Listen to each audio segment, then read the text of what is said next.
Hello बच्चों, good morning. बच्चों, आज मैं आप लोग को सामाजिक विज्ञान का पाठ 6 पढ़ाने वाली हूँ। पाठ का नाम है मानव संसाधन।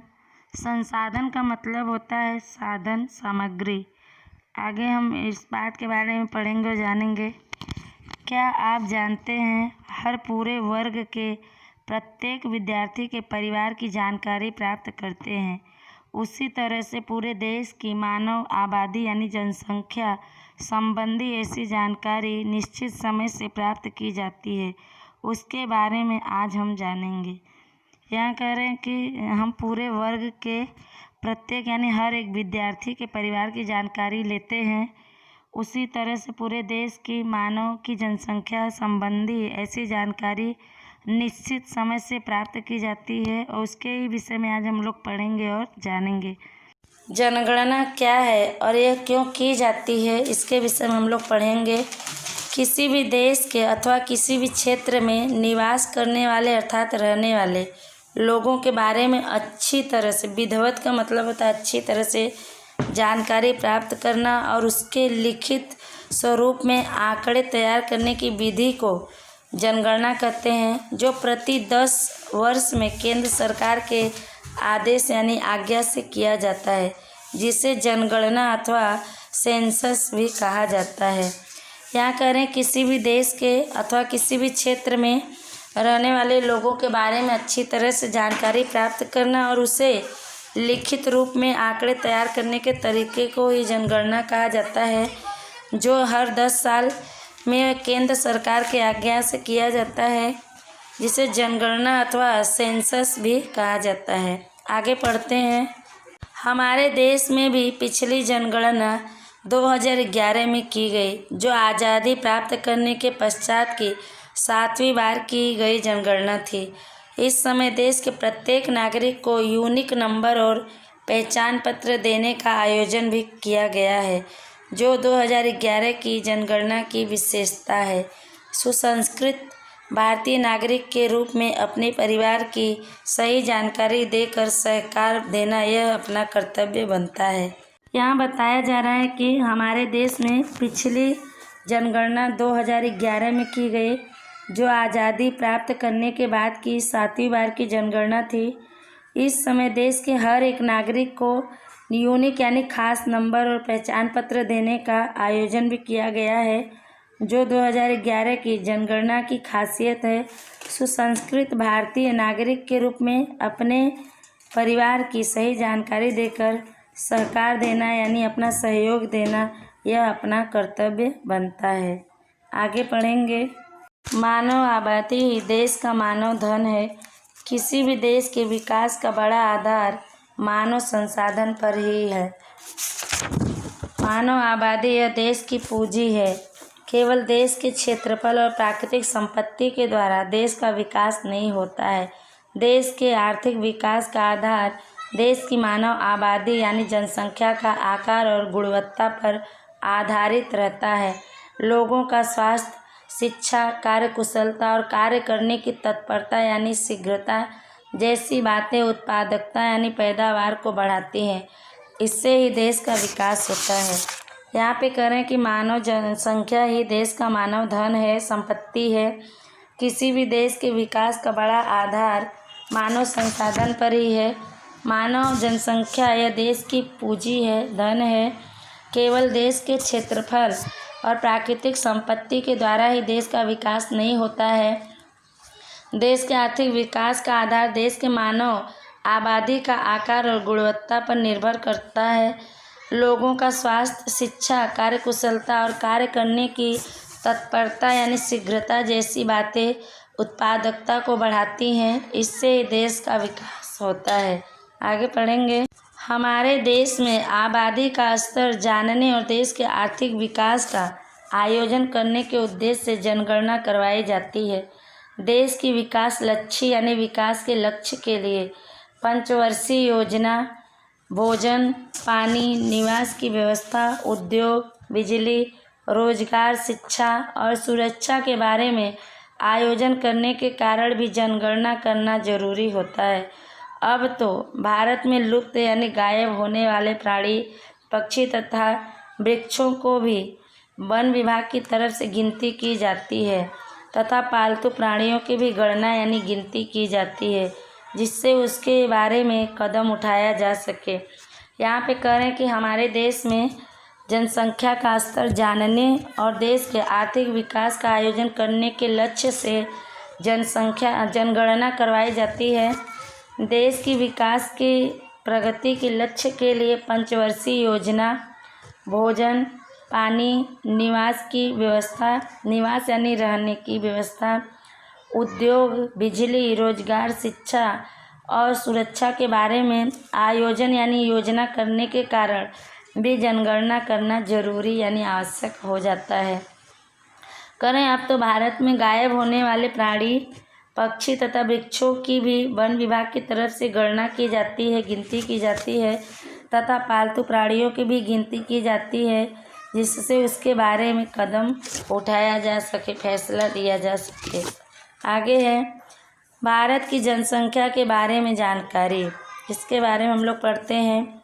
हमारे देश का कुल भूमि विस्तार 32,87,263 वर्ग किलोमीटर है, जो संसार के कुल क्षेत्रफल का 2.42% है। क्षेत्रफल की दृष्टि से भारत संसार में 7वें स्थान पर है, परंतु संसार की कुल जनसंख्या का 16% से अधिक जनसंख्या भारत में निवास करती है अर्थात रहती है। जनसंख्या में चीन के बाद भारत दूसरे स्थान पर है। यहाँ कह रहे हैं कि हमारे देश में कुल भूमि विस्तार जितने भी भूमि है वो इस धरती पर उस फैलाव में 32,87,263 वर्ग किलोमीटर है, जो संसार के कुल क्षेत्रफल का 2.42% है। क्षेत्रफल की दृष्टि से नज़र से भारत संसार में 7वें स्थान पर है, लेकिन संसार की कुल जनसंख्या का 16% से अधिक जनसंख्या भारत में रहती है। जनसंख्या में चीन के बाद भारत दूसरे स्थान पर है। आगे विशेष स्तर वाली मानव आबादी को मानव संसाधन भी कहा जाता है। मानव शक्ति का मूल्य बौद्धिकता और साक्षरता पर आधारित है। देश के विकास में प्रतिभाशाली नागरिक जैसे डॉक्टर, शिक्षा शास्त्री, इंजीनियर, खिलाड़ी, उद्योगपति, व्यापारी, किसान, कलाकार, कर्मचारी वर्ग के लोग और समझदार नागरिक के स्रोत यानी माध्यम स्वरूप हैं। हमारी युवा शक्ति और बच्चे भी हमारी मानव संपत्ति हैं। यहाँ पे बताया गया है कि विशेष स्तर यानी खास स्थान वाली मानव आबादी यानी जनसंख्या को मानव संसाधन भी कहा जाता है। मानव शक्ति का मूल्य बौद्धिकता यानी बुद्धि ज्ञान रखने वाले ज्ञानी लोग और साक्षरता यानी शिक्षा पर आधारित है। देश के विकास में प्रतिभाशाली नागरिक जैसे कि डॉक्टर, शिक्षा शास्त्री, इंजीनियर, खिलाड़ी, उद्योगपति, व्यापारी, किसान, कलाकार, कर्मचारी वर्ग के लोग और समझदार नागरिक के माध्यम स्वरूप हैं। हमारी युवा शक्ति और बच्चे भी हमारी मानव संपत्ति हैं, धन है। आगे पढ़ते हैं। जनसंख्या वृद्धि, जनसंख्या में वृद्धि हो रहा है जो उसके बारे में पढ़ेंगे। 2001 से 2011 के 10 वर्ष के दौरान भारतीय जनसंख्या में लगभग 18.1 करोड़ की संख्या वृद्धि हुई है। फिर भी जनसंख्या वृद्धि की गति धीमी रही है, ऐसा दिखलाई पड़ रहा है, जो महत्वपूर्ण बात है। इसके अलावा शिक्षित नागरिकों की संख्या में वृद्धि हुई है। 2001 में भारत की जनसंख्या 102.87 करोड़ थी, जो 2011 में 121.01 करोड़ हो गई है। केंद्र सरकार जनसंख्या वृद्धि के बारे में चिंतित होने से विविध यानी अलग अलग योजनाओं तथा नीति नियंत्रणों यानी रोकों से जनसंख्या वृद्धि को नियंत्रित यानी रोक करने की प्रयास कर रहे हैं, अंकुश लगाने का प्रयास कर रहा है। परिणाम स्वरूप जनसंख्या वृद्धि की दर 1.7% नीचे गई है। यहाँ पे जनसंख्या वृद्धि के बारे में बताया गया है कि 2001 से 2011 के 10 साल के समय तक भारतीय जनसंख्या में लगभग 18.1 करोड़ की जनसंख्या में वृद्धि हुई है, बढ़ोतरी हुई है। फिर भी जनसंख्या वृद्धि की जो रफ्तार है धीमी रही है, ऐसा दिखलाई पड़ रहा है। जो महत्वपूर्ण बात है, इसके अलावा शिक्षित नागरिकों यानी पढ़े लिखे नागरिकों की संख्या में भी बढ़ोतरी हुई है। 2001 में भारत की जनसंख्या 102.87 करोड़ थी, जो 2011 में 121.01 करोड़ हो गई है। करें केंद्र सरकार जनसंख्या वृद्धि यानी बढ़ोतरी के बारे में बहुत चिंतित है। इसके कारण अलग अलग योजनाओं तथा नीति नियंत्रणों से जनसंख्या वृद्धि को नियंत्रित यानी रोक लगाने का प्रयास कर रही है। परिणाम स्वरूप जनसंख्या वृद्धि की दर 1.7% नीचे गई है। आगे है जनसंख्या वृद्धि के कारण। जनसंख्या में बढ़ोतरी क्यों हो रही है उसके बारे में हम लोग पढ़ेंगे और जानेंगे। जन्म मृत्यु दर की तरह जनसंख्या वृद्धि भी प्राकृतिक है। अपने आप लोग जन्म लेते हैं और उनकी मृत्यु होती है, परंतु जनसंख्या वृद्धि के बारे में कितने ही तत्व यानी कारण जिम्मेदार हैं, जिसमें अन्य देशों में से आकर स्थिर होने वाले लोग, उद्योग धंधा, व्यापार या शिक्षा के लिए होने वाला स्थानांतरण यानी एक स्थान से दूसरे स्थान जाने के कारणभूत हैं। भारत में पिछली 2 सदी के दौरान जनसंख्या वृद्धि का दर ऊंची देखने को मिली है। पहले जनसंख्या वृद्धि दर निम्न थी यानी कम थी, क्योंकि बाल मृत्यु का प्रमाण अधिक था, क्योंकि कितने लोगों का बचपन में ही मृत्यु हो जाता था, बहुत कम ही उम्र में। कालरा, क्षय, प्लेग जैसे रोग पर नियंत्रण नहीं था यानी रोक नहीं था। अकाल के समय भूखमरी से मृत्यु होती। डॉक्टरी इलाज और दवाएं योग्य यानी सही प्रमाण में नहीं थी। अच्छे मार्ग व परिवहन के तीव्र यानी तेज साधन नहीं थे, इसलिए सगर्भा यानी जो गर्भ धारण करती स्त्रियां थीं, महिलाओं की मृत्यु का प्रमाण अधिक था, मात्रा अधिक था। इन कारणों से जनसंख्या वृद्धि दिखलाई नहीं पड़ती थी।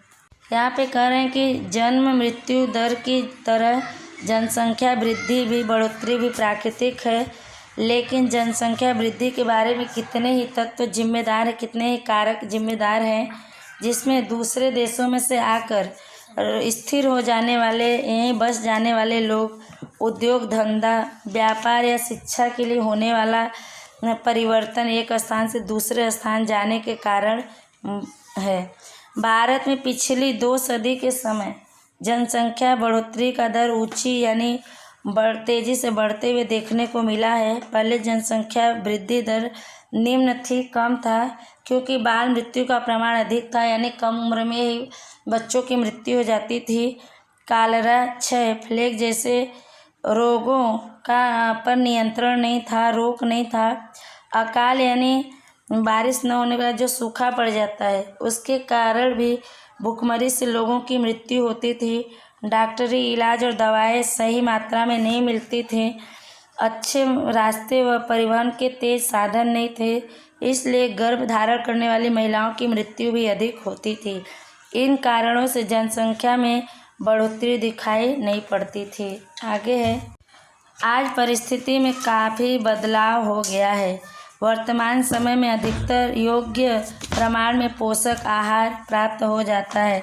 डॉक्टरी इलाज की सुविधा और छूत से फैलने वाले रोग पर नियंत्रण यानी पकड़ हुआ है। अच्छे मार्ग, द्रुतगामी परिवहन के साधन और तीव्र संदेश व्यवहार की सुविधा से तात्कालिक यानी तुरंत उपचार प्राप्त हो जाता है। प्राकृतिक आपत्ति आने से पूर्व यानी पहले सूचना का प्राप्त हो जाना और उसके बाद की व्यवस्था, पुनर्वसन यानी फिर से बसाने से होने से मृत्यु दर में कमी देखने को मिली है। उपयुक्त तथ्यों के अलावा मनुष्य की औसत उम्र में भी वृद्धि हुई है। यहाँ पे कह रहे हैं कि आज परिस्थिति में काफ़ी परिवर्तन हो गया है। अब के समय में अधिकतर सही प्रमाण में पोषक आहार लोगों को मिल जाता है। डॉक्टरी इलाज की सुविधा और छुआछूत से होने वाले रोगों पर नियंत्रण पा लिए हैं सब लोग डॉक्टर। अच्छे रास्ते, जो तीव्र गति से परिवहन के साधन और तीव्र संदेश व्यवहार से सुविधा, तुरंत उपचार हो जाते हैं। प्राकृतिक आपत्ति आने से, आपत्ति यानी घटना होने से पहले ही सूचना मिल जाता है और उसके बाद की व्यवस्था पुनर्वसन यानी फिर से लोगों को बसाने से मृत्यु दर में कमी देखने को मिलती है। उपर्युक्त तथ्यों के अलावा मनुष्य की औसत उम्र में भी बढ़ोतरी हुई है। आगे पढ़ते हैं। 1920 में औसत उम्र 40 से 41 वर्ष के आसपास थी। आज वह 63 से 64 वर्ष के आसपास हो गई है।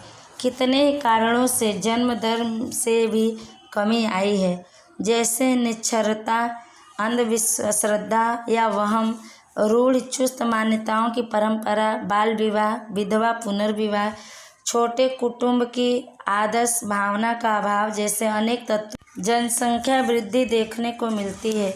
जनसंख्या वृद्धि होने से कितने ही व्यवस्था संबंधी समस्याएं उत्पन्न होती हैं, जैसे भोजन, पानी, निवास, पर्यावरण का प्रदूषण, सुरक्षा, बेरोजगारी, यातायात नियमन आदि। उन्हें सुलझाने के लिए अनेक योजनाएं, सतर्कता यानी सावधानी के कदम तथा कानूनी व्यवस्था भी करनी पड़ती है। यहाँ कह रहे हैं कि 1920 में औसत उम्र 40 से 41 वर्ष के आसपास थी। आज वह 63 से 64 वर्ष के आसपास हो गई है। कितने ही कारणों से जन्म दर में से भी कमी आई है, जैसे निरक्षरता यानी अनपढ़, अंधश्रद्धा यानी अंधविश्वास, आंख बंद करके विश्वास करना, या वहम यानी शक, रूढ़ चुस्त यानी पुरानी मान्यताओं की परंपरा, बाल विवाह, विधवा पुनर्विवाह यानी विधवा हो गए लोगों का फिर से शादी करवाना, छोटे परिवार के आदर्श जैसी भावनाओं का कमी, ऐसे अनेक तत्वों से जनसंख्या बढ़ोतरी देखने को मिलती है। जनसंख्या बढ़ोतरी होने से कितने ही व्यवस्था संबंधी समस्याएं पैदा होती हैं, जैसे भोजन, पानी, रहने का स्थान, पर्यावरण का प्रदूषण, सुरक्षा, बेरोजगारी, यातायात नियमन आदि, जिन्हें हल करने के लिए अनेक योजनाएं, सावधानी के कदम तथा कानूनी व्यवस्था भी करनी पड़ती है। बच्चों, यहाँ पे 1901 से 2011 के समय भारतीय जनसंख्या के बारे में यहाँ चार्ट दिया गया, लिखा गया है, उसके बारे में हम लोग पढ़ेंगे। 1901 में जनगणना करना शुरू किया गया था अपने देश में। जिस समय जनगणना किया गया था 1901 में हमारे देश की कुल जनसंख्या थी 23,83,96,327। उसके 10 साल बाद, हर 10 साल पे जनगणना होती है, उसके 10 साल बाद 1911 में हमारे देश की कुल जनसंख्या थी 25,02,93,390। जनसंख्या में वृद्धि हुई थी 1,36,97,063। इसमें जनगणना में प्रतिशत परिवर्तन हुआ था 5.8 का। वार्षिक वृद्धि दर, एक वर्ष में वृद्धि दर था 0.6। फिर 10 साल बाद 1921 में हमारे देश की जनसंख्या हुई 25,13,21,213। उस समय जनसंख्या में कमी आई थी 7,72,177। जनगणना में प्रतिशत परिवर्तन हुआ था 0.03 और वार्षिक दर वृद्धि कुछ भी नहीं हुआ था। ऐसे ही बच्चों नीचे देखते हैं आप लोग देख लीजिएगा। फिर 2011 में हमारे देश की जनसंख्या हुई थी 1,21,01,93,422। जनसंख्या में बढ़ोतरी हुई थी 18,14,55,986। जो जनगणना में प्रतिशत परिवर्तन हुआ था 17.6। वार्षिक वृद्धि हुई थी, एक साल में वृद्धि हुई थी 1.6। आगे पढ़ते हैं। आगे है जनसंख्या घनत्व। इसके बारे में हम लोग पढ़ेंगे। किसी भी निश्चित क्षेत्र में निवास करने वाली जनसंख्या का प्रमाण जनसंख्या घनत्व है, जिसमें प्रति किलोमीटर के औसतन जितने लोग निवास करते हों उसे वहाँ का जनसंख्या घनत्व कहा जाता है। जनसंख्या घनत्व भौगोलिक, सामाजिक और आर्थिक स्थिति के साथ जुड़ा हुआ है। यहाँ पे कह रहे हैं कि जनसंख्या घनत्व के बारे में बताया गया है कि किसी भी निश्चित क्षेत्र में रहने वाली जनसंख्या का मात्रा जनसंख्या घनत्व है, जिसमें प्रति किलोमीटर के औसतन जितने लोग रहते हों उसे वहाँ की जनसंख्या घनत्व कहा जाता है। जनसंख्या घनत्व भौगोलिक, सामाजिक और आर्थिक स्थिति के साथ जुड़ा हुआ है। यहाँ दिया गया है, इतना जानिए। तो यहाँ पे प्रांत दर, कुल जनसंख्या मिलियन, औसत वृद्धि दर प्रतिशत, कुल उत्पादकता दर, बाल मृत्यु दर 1000, औसत उम्र वर्षों में। तो यहाँ पे दिया गया समग्र विश्व यानी पूरा विश्व 2008 में इसकी जनसंख्या थी पूरे विश्व में 6749.7 मिलियन। इसकी औसत वृद्धि दर थी 2005 से 10 के बीच में 1.2। कुल उत्पादकता दर 2007 में था 2.54। बाल मृत्यु दर 1000 में 49 था। औसत उम्र पूरे साल में पुरुष का 65.1 था और स्त्री का 69.6 था। विकसित देश, कुल जनसंख्या मिलियन में था 1226.3 मिलियन। औसत वृद्धि दर था 2005 से 10 के बीच में 0.3। कुल उत्पादकता दर 2007 में था 1.60। बाल मृत्यु दर था 1000 में। पुरुष औसत उम्र वर्षों में था 73.0 और स्त्री का था 80.2। विकासशील देश, वहाँ पे कुल जनसंख्या मिलियन 2008 में था 5523.4 मिलियन। औसत वृद्धि दर प्रतिशत में था 1.4। कुल उत्पादकता दर 2007 में था 2.73। बाल मृत्यु दर था 1000 में से 54। पुरुष औसत उम्र था 1 साल का 63.8 और स्त्री का 67.4। भारत में कुल जनसंख्या मिलियन में था 2008 में 1186.2 मिलियन। औसत वृद्धि दर 1.5%। कुल उत्पादकता दर 2007 में था 2.78।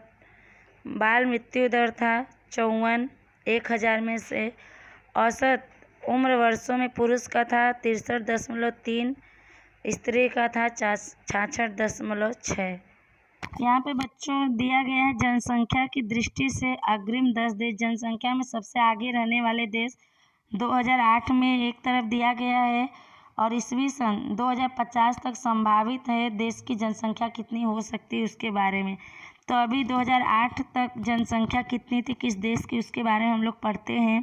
चीन में जनसंख्या था 1324.7 मिलियन। भारत में 1149.3 मिलियन। यूएस में 304.5 मिलियन। इंडोनेशिया में 239.9 मिलियन। ब्राज़ील में 195.1 मिलियन। पाकिस्तान में 172.8 मिलियन। नाइजीरिया में 148.1 मिलियन। बांग्लादेश में 147.3 मिलियन। रूस में 141.9 मिलियन। जापान में 127.7 मिलियन। ये 2008 की जनसंख्या है देशों की। 2050 तक संभावना है कि इनकी जनसंख्या बढ़कर कितनी हो जाएगी इसके बारे में हम लोग पढ़ते हैं। भारत में 1755.2 मिलियन हो जाएगा 2050 तक। चीन में 1437.0 मिलियन होगा। यूएस में 438.2 मिलियन। इंडोनेशिया में 343.1 मिलियन। पाकिस्तान में 295.2 मिलियन। नाइजीरिया में 282.2 मिलियन। ब्राज़ील में 259.8 मिलियन। बांग्लादेश में 215.1 मिलियन।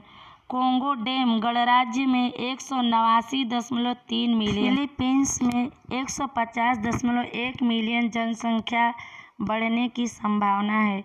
अभी के समय में चीन के बाद भारत दूसरे नंबर पे है, लेकिन ऐसी संभावना की जा रही है कि 2050 तक भारत जनसंख्या के वृद्धि दर के मामले में पहले नंबर पे आ जाएगा। 1 मिलियन बराबर 10 लाख होता है। उस हिसाब से 10 देशों का जनसंख्या बताया गया है मिलियन में। बच्चों यह पाठ बहुत बड़ा है, इसलिए आज के लिए इतना ही। आगे का भाग आगे की वीडियो में पढ़ाएंगे। जितना पढ़ाया गया है उसको ध्यान से वीडियो को आप लोग सुनिएगा। लेसन जो भी रहता है आप लोग को पूरा करके रखना है। कोरोना में आप लोग अपना ध्यान रखिए, बचा के रखिए बच्चों। तब तक के लिए धन्यवाद।